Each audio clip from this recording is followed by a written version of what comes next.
Hello hi दोस्तों, आप लोग कैसे हैं। मैं उम्मीद करता हूँ ठीक होंगे, मस्त होंगे, स्वस्थ होंगे। हमारे यूट्यूब चैनल में आप सभी को वेलकम है। चलिए दोस्तों, आज का कहानी अलग अंदाज में है। अगर पसंद आए तो एक लाइक, एक शेयर और सब्सक्राइब कर देना। चलिए कहानी स्टार्ट करते हैं। कौन सी गाड़ी का टिकट कट रहा है साहब? एक सुरीली आवाज ने राजेश का ध्यान खींचा। बगल में एक खूबसूरत लड़की को देखकर वह जैसे सब कुछ भूल चुका। मैं आपसे ही पूछ रही हूँ साहब, कौन सी गाड़ी आ रही है? जी जी, महामाया एक्सप्रेस, डूंगरपुर से नागिरी जाने वाली। आप कौन सी क्लास का टिकट ले रहे हो? मेरा मतलब, मेरे लिए भी एक टिकट कटा दोगे तो आपकी बड़ी मेहरबानी होगी। कहाँ जा रहे हैं आप? रौधा सिटी। तब तो और भी अच्छी बात है, मुझे भी रौधा सिटी ही जाना है, कहकर उस लड़की ने अपने बैग से नोटों की गड्डी निकालकर 100-100 के 2 नोट राजेश के हाथ में थमा दिए। माफ करना, मैं कब से टिकट लेने की कोशिश कर रही हूँ, पर भीड़ इतनी ज्यादा है। रुपए की गड्डी बैग में रखते हुए वह लड़की बोली, कोई बात नहीं, आप आराम से सामने वाली बेंच पर बैठ जाइए। जब ट्रेन आए तो राजेश अपने डब्बे में चादर बिछाकर एक सीट पर बैठ गया। वह जैसे उस लड़की के विचारों में खो गया। काश वह लड़की उसी के पास आकर बैठती।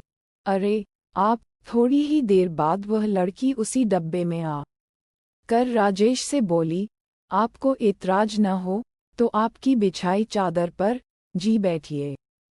जब हम और आप एक ही शहर जा रहे हैं तो एतराज कैसा? राजेश बोला। वह लड़की राजेश की बिछाई चादर पर बैठ गई। थोड़ी देर बाद वह अपने हैंडबैग की चेन खोलने लगी। कभी इस पॉकेट की चेन तो कभी दूसरे पॉकेट की चेन खोलती और बंद करती। वह बार बार बैग टटोल रही थी। वह बहुत परेशान लग रही थी। राजेश से रहा न गया तो पूछ ही लिया, क्या हो गया? लगता है कि कुछ, मेरे रुपए का बंडल। उस लड़की ने बैग टटोलते हुए कहा। कितने रुपए थे? राजेश ने पूछा। 2000 रुपए थे, मामूली सी बात समझकर लड़की ने लापरवाही से कहा। लगता है किसी ने हाथ साफ कर दिया। आपके साथ और कोई नहीं है क्या? राजेश ने पूछा। छोड़ो, शहर तो पहुंच जाऊंगी। कोई नहीं है तो आप तो हो ही, मुझे घर तक छोड़ देना। घर पर आपको टैक्सी का किराया वापस कर दूंगी। कोई बात नहीं। तेज रफ्तार से ट्रेन चली जा रही थी। वह लड़की राजेश से सट कर बैठ गई। लड़की की छुअन पाकर राजेश को जैसे बिजली का झटका लगा। उसके बदन की खुशबू से वह मदहोश हो रहा था। आप रौधा सिटी के कौन से मोहल्ले में रहती हैं? पटेल चौक में। और आप? जवाब देने के बाद लड़की ने पूछा, किसी सरकारी नौकरी में? जी, मैं स्वास्थ्य विभाग में ट्यूटर हूँ। इसी बीच ट्रेन रुकी। वह लड़की राजेश से टकराई। राजेश को मानो फिर बिजली का करंट लगा। शायद कोई स्टेशन आया था। राजेश गाड़ी से उतरकर चाय बिस्कुट और फल लेकर अपनी सीट पर बैठ गया। लीजिए, नाश्ता कीजिए। और यह रही आपकी चाय की प्याली। आप नाहक ही तकलीफ कर रहे हैं, लड़की ने कहा। किस बात की तकलीफ? मौके पर साथ देना तो हर इंसान का फर्ज है। मैं ये सब कुछ कब अदा करूंगी? आप जैसे का साथ पाकर कौन खुश नहीं होगा? वह लड़की बोली। छोड़ो, आप यूं ही मेरी तारीफ कर रही हैं, राजेश ने कहा। नहीं नहीं, मैं सच कह रही हूँ। पर आपने अभी तक अपना परिचय तो दिया ही नहीं। मैं एमपीबी में इंजीनियर हूँ। मेरा नाम राजेश है। पर आपने भी तो अभी तक अपना नाम नहीं बताया। राजेश ने अपना परिचय देने के बाद पूछा। आपने नाम पूछा ही कब? लो, अब बताए देती हूँ। मुझे कुमुदिनी कहते हैं। नाम के साथ कुदरत ने बनाया भी वैसा ही है। जहाँ खिलेंगी वहाँ सारा माहौल महक जाएगा। राजेश ने कहा, आप कुछ ज्यादा ही तारीफ करते हो। राजेश की आंखों में झांकते हुए कुमुदिनी ने कहा, वैसे मेरे ख्याल में कुमुदिनी रात में ही तो ज्यादा महकती है। राजेश ने मुस्कुराते हुए कहा, आपने सही कहा, पर अभी खुशबू लेने वाला है ही कहाँ। कुमुदिनी ने मुस्कुराते हुए कहा, वह बहुत खुशनसीब होगा जो ऐसे खूबसूरत फूल को पाएगा। सभी लोग फूलों की इज्जत थोड़े ही न करते हैं, कुछ लोग उन्हें मसल कर फेंक देते हैं। हम जैसे बदनसीबों की किस्मत में कहाँ। काश किस्मत अपने हाथ से बनती है राजेश साहब। जो किस्मत को कोसता है वह तो हार जाता है। कुमुदिनी बोली। थोड़ी ही देर बाद गाड़ी रुक गई। अपना शहर आ गया। चलो उठो, मैं आपको आपके घर तक पहुंचा दूं, राजेश बोला। कुमुदिनी अपने पर्स को खोलकर कुछ टटोल रही थी। क्यों, क्या हो गया? अरे यार, घर की चाबी लाना तो मैं भूल ही गई। मेरे माता पिता के पास ही चाबी का गुच्छा रह गया। उफ, जब मुसीबत आती है तो हर तरफ से आती है। खींचते हुए कुमुदिनी ने कहा, आपके माता पिता कब लौट रहे हैं घर? परसों शाम तक। अगर आपको एतराज न हो तो अपना घर आपके लिए खुला है कुमुदिनी जी। एतराज तो कोई नहीं, पर आपका तो पहले ही इतना ज्यादा एहसान हो गया है मुझ पर कि आप तो मुझे शर्मिंदा कर रही हैं। परसों शाम को मैं आपको आपके घर छोड़ दूंगा। कुमुदिनी ने कोई जवाब नहीं दिया।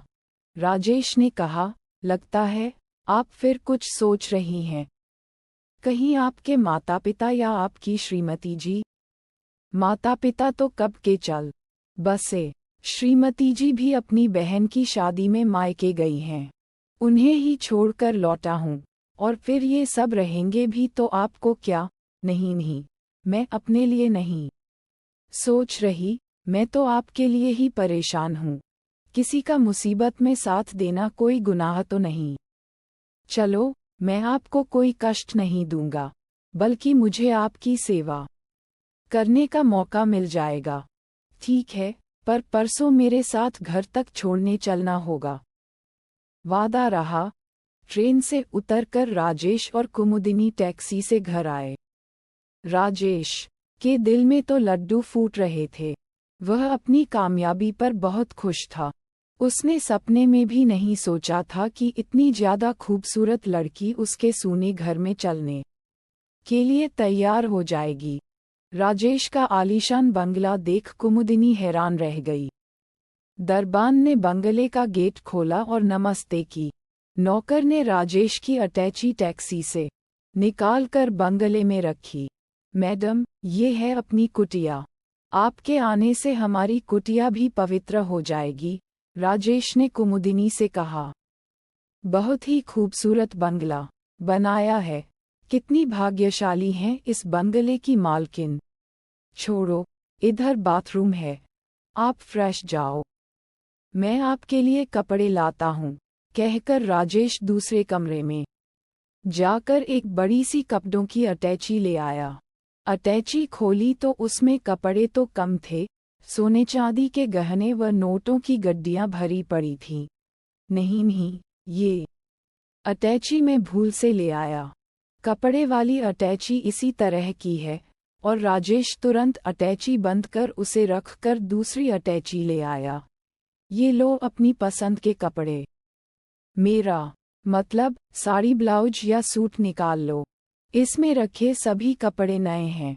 पसंद तो आपकी रहेगी, तिरछी नजरों से कुछ मुस्कुरा कर कुमुदिनी ने कहा। यह नीली ड्रेस बहुत ज्यादा फबेगी आप पर। ये रही मेरी पसंद। वह ड्रेस लेकर कुमुदिनी बाथरूम में चली गई। तब तक राजेश भी अपने बाथरूम में नहाकर ड्राइंग रूम में आ कर कुमुदिनी का इंतजार करने लगा। कुमुदिनी जब तक वहां आए तब तक नौकर चाय नाश्ता टेबल पर रखकर चला गया। दोनों ने नाश्ता किया। राजेश ने पूछा, खाने में क्या चलेगा? आप तो मेहमानों की पसंद का खाना खिलाना चाहते हो। मैंने कहा न आपकी पसंद, मैं तो ऑलराउंडर हूँ। फिर भी वह सब कुछ तो ठीक है, पर मैं आपके बारे में कुछ क्या? साफ साफ कहो, आपके नौकर चाकर श्रीमती जी को जरूरत बता सकते हैं। मेरे चलते आपके घर में पंगा खड़ा हो, मुझे गवारा नहीं। आप चाहो तो मैं परसों तक नौकरों को छुट्टी पर भेज देता हूँ, पर मेरी एक शर्त है। कौन सी शर्त? खाना आपको बनाना पड़ेगा। हाँ, मुझे मंजूर है, पर आपके घर में कोई पंगा न हो। पहले ये तो बताओ खाने में, राजेश ने पूछा। आप जो खिलाओगे मैं खा लूंगी, आंखों में झांक कर कुमुदिनी ने कहा। राजेश ने एक नौकर से चिकन और शराब मंगवाई और बाद में सभी नौकरों को छुट्टी पर भेज दिया।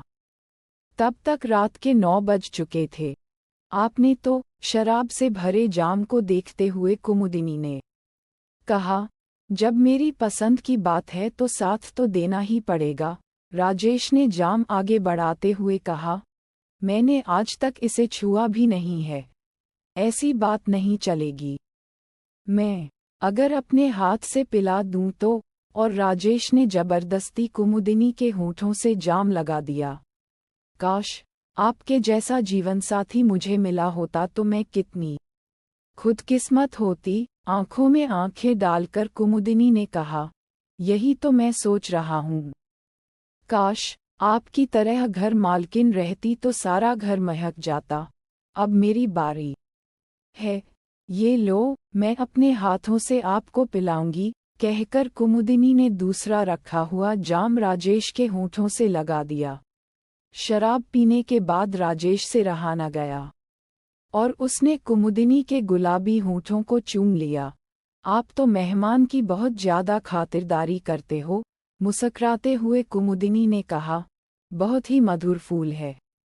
कुमुदिनी का जी चाहता है भौरा बनकर सारा रस पी लूं, राजेश ने कुमुदिनी को अपने आगोश में लेते हुए कहा। आपने ही तो ये कहा था कि कुमुदिनी रात में सारे माहौल को महका देती है। मैंने सच ही तो कहा था। लो, एक जाम और पिएंगे, गिलास देते हुए राजेश ने कहा। कहीं जाम होंठ से टकराते हुए टूट न जाए। राजेश साहब, कैसी बात करती हो कुमुदिनी? ये बंदा कुमुदिनी की मधुर खुशबू में मदहोश हो गया है। ये सब तुम्हारा है कुमुदिनी, जाम टकराते हुए राजेश ने कहा और एक ही सांस में शराब पी गया। कुमुदिनी ने अपना गिलास राजेश के होठों से लगाते हुए कहा।